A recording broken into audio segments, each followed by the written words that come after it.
because the brain is just piecing together bits of information and trying to create a sensical world around us. And if you've done psychedelics or any kind of psychoactive drug, you already know this. What's funny is that studies show that when you're under the influence of these psychoactive drugs, you would think that your brain becomes more active, right? But psychedelics actually slow down brain activity in the regions responsible for piecing together the sensical puzzle.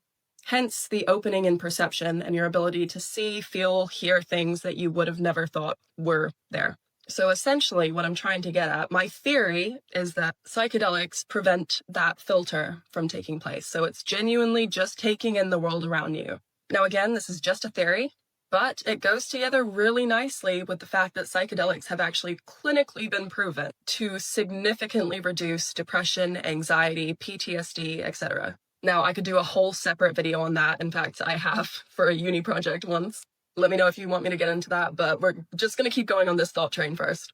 So when we talk about neuroanatomy, we're talking about things happening on the individual level, right? Perception on the individual level, like the actual physical reality that we're seeing, the world around us is not real. But we can also look at the wider picture and look at this on a group level at society, right?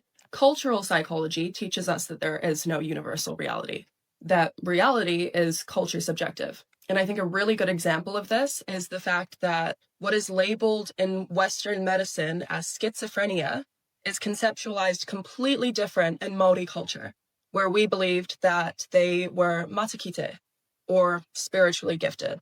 But we also know that the culture that you grow up in does impact your neuroanatomy and your perception on like an anatomical level.